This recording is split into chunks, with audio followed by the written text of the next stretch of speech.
Good evening, I'm Kevin Christopher. And I'm Nancy Cox. Thank you for joining us at 6. We begin with a developing story tonight. Clark County Surgeon's medical license is on hold after the state board found him to be performing surgery under the influence. Connor McHugh is at Clark Regional Medical Center now, where the initial incident happened.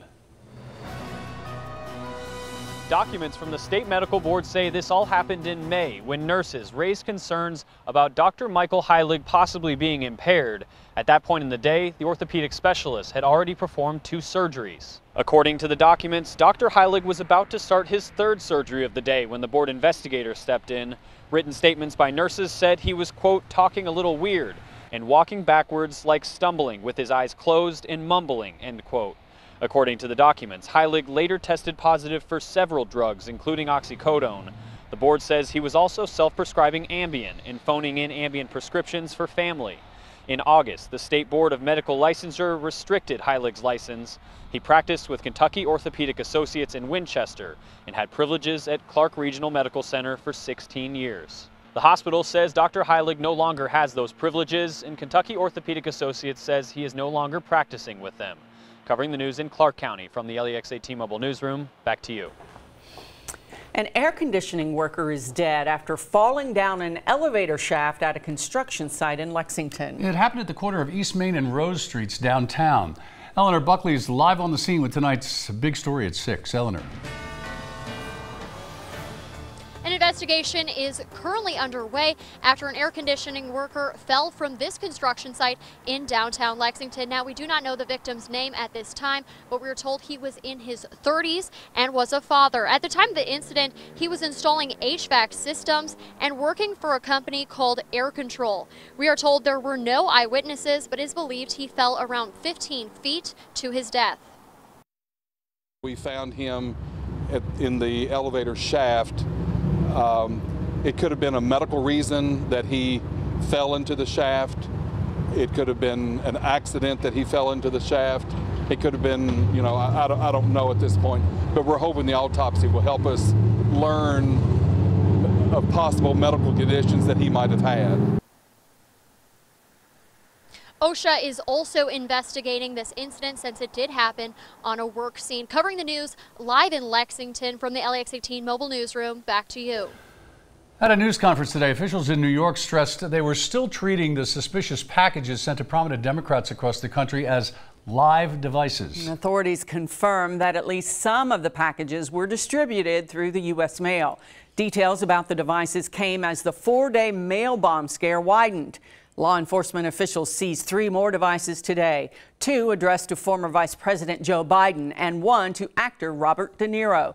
Those devices are described as similar to the ones sent to former President Barack Obama, Hillary Clinton, CNN, and others. The new discoveries brought the number of suspicious packages targeting Democrats this week to 10. So what's the motivation behind these bomb threats, and do the devices even contain real explosives? Michael Burke spoke with a former FBI agent who specializes in explosives. The 2 suspicious bomb-like packages intended for former Vice President Joe Biden brings the total to 10 that have been reported. To my knowledge, anyway, we've never had this many possible devices in such a short period of time. Which leads this former FBI special agent, now EKU professor, to believe this. Based upon what has happened in the past, more likely an individual. But you can't eliminate what we call a false flag. As one of the world's leading experts on explosives, even helping to solve the Lockerbie plane explosion back in 1983, Tom Thurman has spent much of his professional life examining devices like one of the 10 that have been recovered. Is it a metal pipe or is it a plastic pipe? I don't know that. There's 2 scenarios that I've considered. One is that these are poorly made bombs that just haven't detonated. The other is that they just look incredibly real. But it was never, ever assembled into a manner to cause it to explode. And in some cases, a third scenario could be in play, but only time will tell. There are no explosives in the containers at all. And it's only meant to create dissension, create terror. Either way, mission accomplished. Now the FBI is on a mission of its own. The FBI will pull out all the stops, and at this point, it doesn't matter whether they are live bombs or totally hoax. Covering the news in Madison County, Michael Burke, LEX 18 News. The FBI says the explosive sent to CNN in New York did contain a powder, but it wasn't believed to be a threat. The other 9 devices are being examined at FBI headquarters. Stay with LEX 18 after this newscast for the latest about the package investigations on NBC Nightly News. We continue our coverage at 7 on Evening Edition. We saw some sun very early today, and the clouds thickened up. Now, we've seen hints of sun through that overcast at times this afternoon. The clouds beginning to try and produce a little something. We call that virga. You see it's still well away from the radar site, and with it, you may be looking out in parts of Clay or Leslie County. You might see little wisps coming down out of the clouds. You might be seeing outside your house, even without what's showing up there on radar. That virga is evaporating before it comes down, but our future track shows when the actual rain, the stuff that comes out of the cloud and hits the ground, arrives. That'll be from midnight coming across the Lake Cumberland area. We work our way then into the morning hours tomorrow, and it's a general coverage of steady, cold rain. That'll work its way through the latter part of the morning into the early afternoon and beyond. Tomorrow looks to be kind of a wet, gray day, so we'll just make the best of it.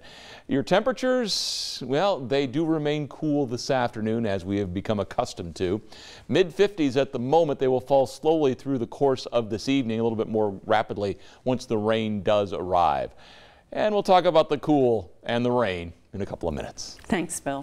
Also in the news this evening, search crews in Laurel County are working tirelessly, to try to find a missing hunter who was last seen leaving his home early yesterday morning. The Cumberland Valley Mounted Search and Rescue Team is joining local emergency personnel in the search for 38-year-old Joseph Benge.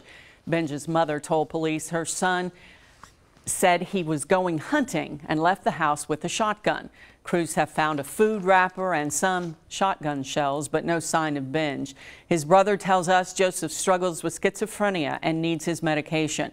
We're told he's gone missing before, but never overnight and never for this long. The Louisville Kroger, where 2 people were shot to death yesterday, remains closed today as police continue to try to piece together how and why it happened.